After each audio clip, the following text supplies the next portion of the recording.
ladies and gentlemen. This is Richard Morchoe, your host, and with our guest Steeves, as usual. Oh, well. I'm the one with the clipboard. I just have a little tiny piece of paper. I'm not imitating William F. Buckley, Jr. Anyway, we have a few issues to talk about this month, and we'll start with the bearing of the Fangs. Mm-hmm. Censorship is taking root. It is. Everybody in the Democratic Party seems to love it.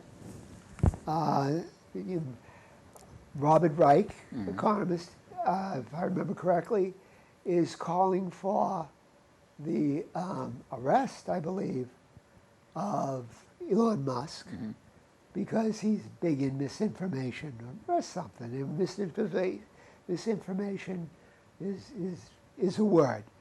We're not against free speech. We're against misinformation. So this is why, if they don't like what you say, and of course who is they will call it misinformation. Or disinformation. Our society is becoming more and more an awful lot like the Soviet Union of the 1980s. You know what? And the good stuff will end up becoming Semistat, just like there. I'm going to say it's not the whole society. Oh, no, of course not. It's people who call themselves progressives. Some of them. Well, some of the progressives, you could say that, but the people who do, Reich and everybody else, they would call themselves progressives. They would. That was, there was that woman, Nina Jankopova, I can't pronounce, I don't remember her name. It's a Polish-sounding name. Yep. And she was going to be the head of the disinformation, what was it? Something agency board. Or something like that, yeah. Or review board or something from like a year and a half ago or something like that, yeah. And she was going to be sort of the czar of censorship. And enough people, this was just a little too out there. And she was stopped. And she was terribly hurt by that. But the problem is that whole idea is actually being basically just leaked out in various ways instead of being centralized like that. We see it happening with the new semester in various universities. Yeah. They're going after Palestinian protesters. They're labeling them as anti-Semitic, despite the fact that Palestinians are themselves Semitic. Well, but anti-Semitic is basically, it's. I know how it's being used. Well, it always was. It was always used as as anti-Jewish. Nobody. That's we didn't true. really It has frequently been used that way, but that's largely because the Palestinians were completely ignored. Well, wait a minute. But the problem is now it's being used instead of being anti-Jewish, it's anti-Zionist.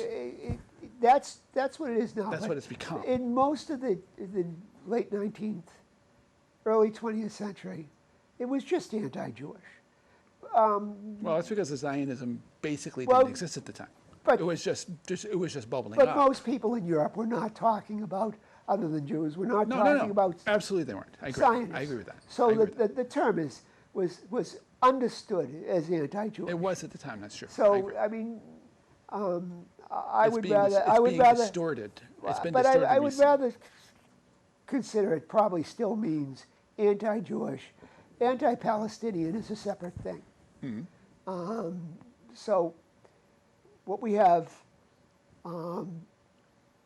in Israel-Palestine is that's a problem. But in the universities, suppressing Palestinian dissent, and actually it's across the board. There are a lot of different people who are supporting the Palestinian protests. Yes. And the right to protest. I hope the right to. I hope everybody is not against that. But the problem is, it seems like they're increasingly the powers that be are against that, because you see them using the police powers to go after protesters who are not hurting anybody, and some of them are using the whole thug-like tactics to infiltrate protests and start fights, so they have an excuse to go arrest people. That's always been standard practice, unfortunately. That for decades. is true. I will say in the popular press, and I was there in the 60s, and media, there was a great deal of sympathy for anti-Vietnam War protesters. Right. And there was a lot of ideology there, but the big support for that was ending the draft. Yep. And a lot of that ended when the draft ended. Right. That's true. So where this begins and where this ends today, hard to say. I think protesting should be supported, or the right to protest, Absolutely. as long as it is absolutely nonviolent. Oh yeah, I agree. And I agree with that. there is no trashing of property. Right. Other than that, I'm all for the right to it. Do I absolutely support? I do not absolutely support the Palestinian cause. I understand it, though. Okay. I don't know how you feel. Okay. I tend to be more strongly supportive of the Palestinian cause because of the way the history has been, and because of the fact that what we're seeing a lot of these days is severe exaggerations from the Israeli side, the Israeli government side. I make a very distinct distinction between the Israeli government and Jewish people as a whole. I hope everyone Because there's a lot of pro-peace Jewish people that are supporting the Palestinian cause. I know. Yeah. I know that's true.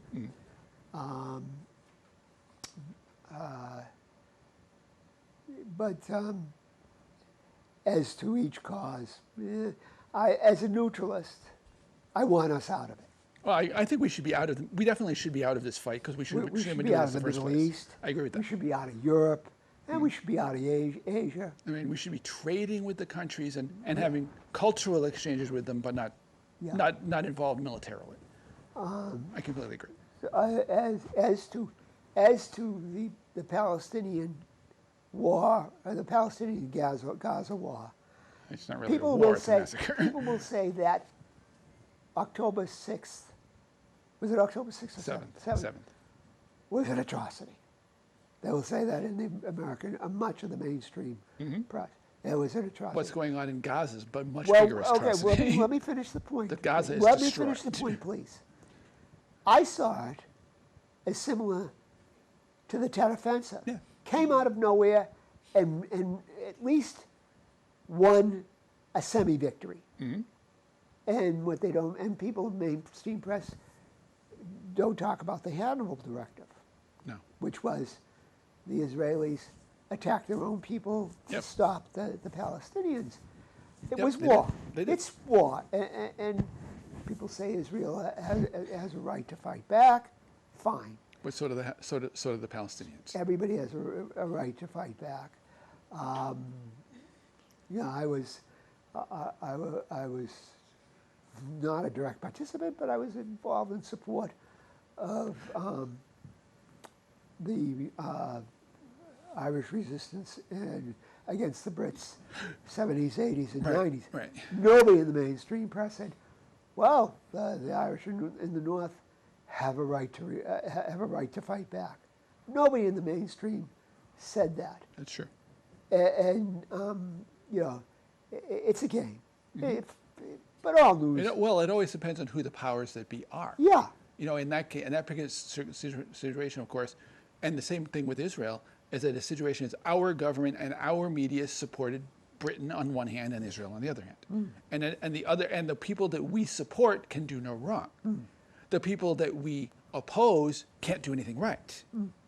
We see that with the way we treat China, the way we treat Russia, the way we treat Iran for the last several decades. Well, it's like they can't do anything right. We completely ignore the fact that they're one of the oldest, Iran specifically I'm referring to, is one of the oldest civilizations in the world. And they far outdate us in seniority. In Iran? In Iran, yes. Well, exactly. okay, now I'm going to go back. I mean, this is something I and most people don't know anything about Iran in this country. I know. But Iranian civilization had quite a change when Islam arrived. And it is not the same civilization of Zoroastrian Persia. In fact, they genocided the Zoroastrians. From what I've read, they didn't. A lot of them. Why did they go to India then? Some of them did. Of No, course, because they wanted to stay Zoroastrian. There's The no question about major that. ones did. Some of them did. They are yes. oppressed in Persia still. They are oppressed. We cannot get away from that. And they were genocided to a point. Not completely, but they were genocided. There were some issues for a while, as I understand it, from until they were basically until they were declared a people of the book, with like the Christians and the Jews. Are they declared a people? I'd like I think to they see are. where- From what I've read, they were. I'd like to see that in writing what I've read, they or were. in documentation.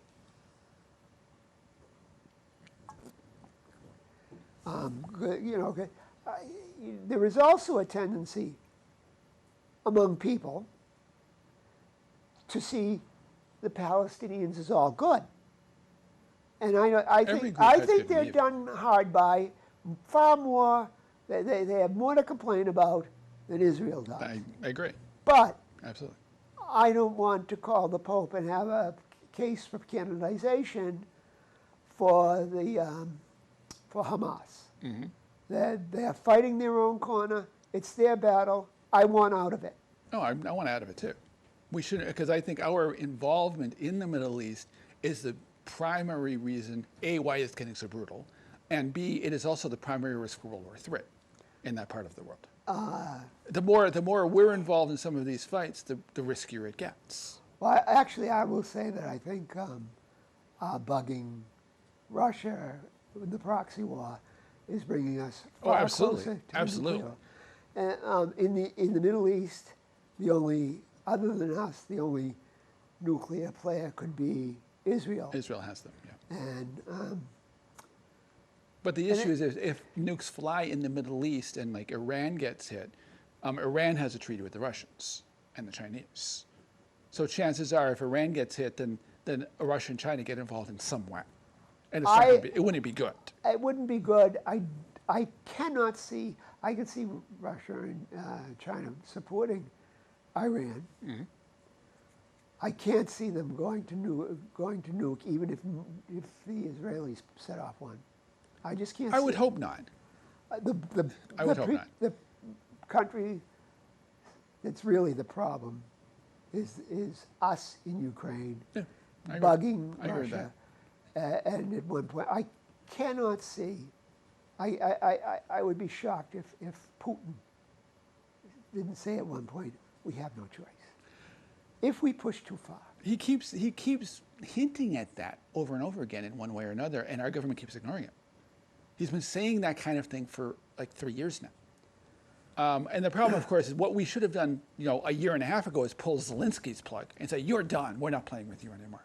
You're an idiot. There is nothing sane we've done there. I know that. I Nothing completely sane. agree. So I mean, to completely say agree. we should have done that I completely agree. is superfluous because we've done nothing sane I agree. from 2014 on. Yep. And the thing is, Well, actually, we didn't do it. We weren't very particularly sane dealing with Ukraine and Russia back in the 1990s. I don't disagree. when we did everything we could to ignore their interests, they were asking us for assistance, and we basically gave them the giant finger. We said to Gorbachev, we promised not to move 1 inch eastward. That was one element of it. NATO Yes. 1 inch eastward. Right. Now, you got a whole passel of buffer states. Yep. That's wonderful. And my stupid government, and who are the biggest person starting that? Clinton, I was think. Clinton. Yeah.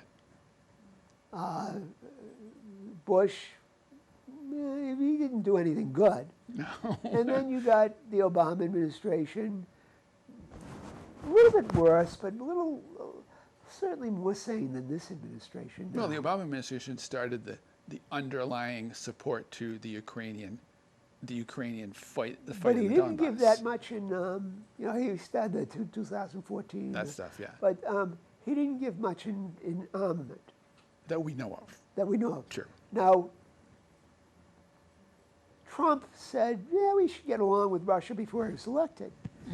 And then everybody just beat up on the press and the cool people and everything, and progressives The cool people. pushed him, and he gave the some missiles. So, Yep. well, not missiles, the kind of, what was it? Was javelins. Yep. Anyway, that was stupid, but they pushed him on this. And he didn't have, this is why, about Trump, one thing I'll say is, he didn't seem to have the courage of his convictions. The problem is they don't want presidents to have courage of convictions. They want somebody in the presidency who bends over, Well, they want bends over people who have backwards to let them do what they their want. convictions. Yeah. And we had Biden here. Now, Biden was a cipher. I mean, Totally. he, And Harris is even worse. Biden, what's his name? Joe Scarborough. The day before he says, I'm not running. Joe Biden is the most sane, greatest Joe Biden I've ever. Oh yeah. Right. Yeah, they were all saying that kind of stuff. Yeah. I mean, why is this guy not just pelted with rotten apples? I mean, you mock yourself as a buffoon. Well, the problem is they were all doing that at the beginning, and then he bails out because his debate was a bomb, and now they're all, it's. I don't know. I don't quite get that whole mentality. Really, I don't. Is that because I've never been a follower person mentality to begin with. Maybe because maybe I don't have enough money to do it. I don't know, but. I mean, really, but it really does tie. If we go back to what we were talking about at the beginning of the whole issue of censorship, those two tie together. And if you have a follower mentality, you're more than willing to say stupid stuff like that, and you're more than willing to censor the other viewpoint because you really don't understand what's going on. And if you don't understand it, it scares you, so you censor it. Some people understand. Now, I hear somebody like Liz Warren talk about things like that. She's on the team. Yeah. And she's not stupid in saying this. She knows which side her bread is buttered on. So she'll say that. Sometimes. Your neighbor Fred, who puts up the Harris, what's his name?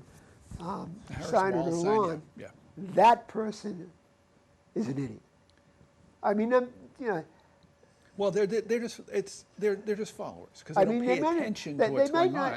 I take that back. They might not be an idiot. Right. They might say, all right, I'm with this because I think it's less worse than Trump. Which is a horrible argument. It is a horrible argument, but at least you can understand it. I mean, I'm not a Trump fan. No, neither am I. I think they both ought to be sent to Ellesmere Island permanently. Well, you can say what you want. I think Trump's economic idea are not his necessarily, but I've heard some of his economic supporters talk about it. I don't think it's great, but I think it's less untethered to reality than a party that could push an Inflation Reduction Act that was quite inflationary. This is true. So I would disagree with that, yes. So there's been a lot of stuff that the Democrats have done in the last several years that was out of touch with reality. And I think that's part of the problem. That our political system has encouraged both of those major parties to be out of touch with reality as much as it possibly can. Well, that's why I have come up. And that's why I'm agreeing, and that's why I'm supporting Jill. That's why I've come up with something. We need to get rid of both of them. No, I've come up with a description of where we are now. Now, some people will say late-stage capitalism. No, I believe we are in late-stage democracy. There's not an that I argument think it's for a that. democracy. Yes, I would agree. I don't really think it's a democracy. It's not. But It's oligarchy at this point. Our democracy is a term that is used a lot. Yeah. So let's just say it's late-stage democracy. And when you use this out in public, don't forget to give me credit. Anyway. Well, it's late stage, not so much democracy, it's also late stage oligarchy. Really, it's late stage empire. It's what empires like- do at the end of their life cycle. They start doing these stupid things, and this infighting going on, and these people grasping at straws just to maintain their own power and their own wealth, while everything crumbles around them, and they don't even notice. That's standard. That's the standard end of empire. Happens pretty much everywhere. Okay, name one empire then how that happened, that empire. Well, you figure, I mean, it happened in Rome. It's happened in most of the empires in world history. It happened in the Ottomans. It happened in the Abbasids. It happened in China. I mean, some of them rebounded in one way or another, but with various dynasties, it almost invariably happened at the end of a dynasty. Sometimes they found another dynasty that took over and was more competent for a while. Well, Rome had it 2 or 3 times. Yeah, they did. It revitalized a little. Sometimes it did this. But it tended to do this as time went along. It revitalized I would for a while, but it was leveled off lower than where it was, and it went down again and leveled off and lower where it was and keep going. Well, Eventually it crashed. I'd say Rome, the Republic was sort of going, I don't think it was like that. I think the Republic was going up and then had the crisis. And then it continued to go up. For a little while. For a while. And then it's sort of like that until Diocletian. And it started falling. Constantine comes in and revitalizes the currency, goes up, but not in Italy. It goes up in the East. And it completely defined itself as the Roman state. Right, I know that. And the rest of the world saw it as a Roman state. And that was the catch, but the half of the Roman state was collapsing at that time. What had previously been called the Roman state, the western part of the Roman state, was chaotic at that point. We're going to move on a little about censorship. I'm going to say that, remember, the censorship of World War I was big. They put Eugene V. Debs in jail, and the big Woodrow Wilson was the big guy who did that. Said he was the peace guy. We kept us out of war until he got reelected. Until he got us in war. The uber war guy. Yep. Because I'm a progressive and I want a war to end all wars, even though they were several decades before that was possible with nuclear weapons. Yeah. Well, he wanted the war to end all wars, and then when it came out to creating the whole League of Nations that might have done something to start negotiating, he bailed out of it and didn't do it. He didn't bail out of it. He didn't. He wanted it. It's the Congress who... Well, that's true, too. You're right. That's true. But what's his name? There was a guy, I can't remember his name. He was one of the big progressives. And he said about World War I, America needs the strong tonic of a serious moral adventure. And that, that was government, that was progressive government, or so-called progressive. I know you, Jill is, believe me, far more acceptable to me, only for one reason: she would bring the troops home. But if I were going to vote, it would probably be for Jill. Good. I don't know what the libertarian guy's position is, but well, I think the libertarians, generally speaking, support the idea of far less involvement in foreign affairs. Yeah. I think from what I've seen, Greens and libertarians generally agree on those issues. We don't tend to agree on the economic issues. I understand that. Yeah. I mean, Jill has said they should take the money that we save by bringing the troops home, and I think putting it into social services and No, infrastructure. not and healthcare that. and That's those where kind of she things, and I, part company, give the money back to this industry. That's where I part company. Now, I'm going to say about, we brought this up before, we have Russiagate Redux, and Merrick Garland's gone and called for indictments or investigations of Russia today. It's Russiagate Redux. Almost. Yeah. Merrick Garland is as fascistic as you can get, and he could have been a Supreme Court justice. Scares the heck out of me. Most of these people scare me at this point. I think we need to get rid of most of them. I mean, like part of the problem is I think it's interesting that we see all of this talk, as usual, targeted at either Russia or China, as how they're supposedly influencing our elections. Yet, how many elections have we influenced in the last several decades? Like 80? I get it. We were just doing it in Venezuela. Yeah. In fact, we just stole their president's plane. That's a comedy. That is comedy. It's only comedy because Maduro wasn't on the plane at the time, because that would have been an act of war. If Biden came out, I know he does dinner, I know he's out to lunch, but if he came out and said, "Ha ha, we're doing this as a joke," I say, well, I understand that, but what's this? Why are you taking this guy's plane? Because they claim he uses it for drug dealing. It's standard U.S. sanctions nonsense to go after any of these other countries for any excuse that our government can come up with. We don't like the guy, therefore we label him either a drug dealer or a weapons dealer, or they're manipulating our elections, or all three. Of course. I mean, he's probably out there, eating babies too, or something like that. Well, I'm going to say this about Venezuela. Their system, economic system, I think is probably lunacy, but ours is too. our sanctioning of them doesn't really help the people. No, sanctions never help the people. It's evil and stupid. I agree. You know what? I forget who it was who said it.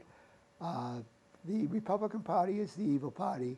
The stupid party. The Democratic Party is the evil party, and I'm proud to be a member of the stupid party. And sometimes we get together and we do something that is both evil and stupid and evil, and we call that bipartisanship. I haven't specifically heard that quote, but I can believe it. Yes. And that's what sanctioning has done. Now, I don't want to get into a wide-ranging discussion of this because we're strapped for time. But if you remember how we were going to beat up the Houthis and the Red Sea, and what was the Operation Protective something? Or something like that, yeah. Yeah, and we were going to beat the freaking Houthis like no tomorrow. Well, guess what's happened? We ran away. Axios. Basically. I saw an Axios article a few days ago, and it had a graphic of where our ships are. None of them are in the Red Sea where the Houthis are. Yeah. We've got to rename that the Houthi Sea. Yep. The Houthis, these people who, poverty is all they have. That's the thing that they have the most of. And they have sent us scurrying. What the heck is going on? Well, for one thing, they have a tribal culture that is very unified. And they've also been fighting basically us and the Saudis and the Emiratis for like the last 15 years. And who did we bring in to fight them? Most recently, or you mean the Saudis? In the last few decades, in a decade or two or so. Well, I mean, the Saudis have been doing it. Al-Qaeda, yeah, that's true. Al-Qaeda in Arabia. Al-Qaeda, yes. Who is supposedly the people, and I assume they were, who the Twin Towers, who you're with us against us. Yep. We ally with them. Yep. You have, and this basically, I believe, started in the Bush administration. Yep. But it doesn't matter whose administration it started in. It's just the stupidity of it. I mean, it's one of those, just because we can, we do. It makes no sense. I mean, I assume it has something to do with the Yemeni oil, but it's still not being produced. Nobody controls it except I mean, even the Yemenis basically don't control their own oil at this point. Nobody does. Nobody's using it. And it's just a matter of we have the power to beat up on Yemen, so we do. That's essentially That's pretty much what it comes down to. It is crazy, but as somebody who is the chairman, chief executive officer, and only member of the Neutralist Association, of the U.S., I believe, I take this all as complete vindication that our efforts overseas, Stupid. stupid is a kind word, Probably. but I'll let it slide.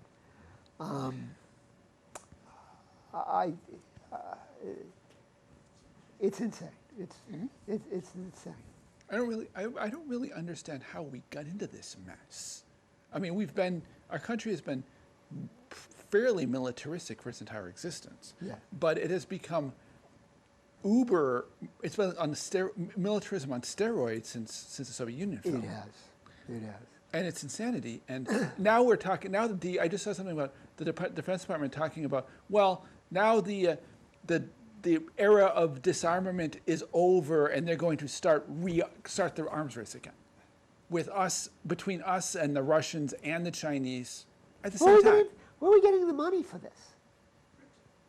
I know printed. I heard that. They don't even print The it. gallery said printed. They don't even print it. Well, they just make it up in cyberspace. Well, it doesn't actually exist. That's always how they've done it since the Federal Reserve, which it's nonsense. It doesn't exist. it doesn't exist, and the Federal Reserve and anything you will. This is for another time. Anything but gold is a gimmick, and you won't accept that. But seeing it's late, I can get that in. And thank you very much, Gus, for being my foil here. And this is Richard Morchoe, and we will see you next month.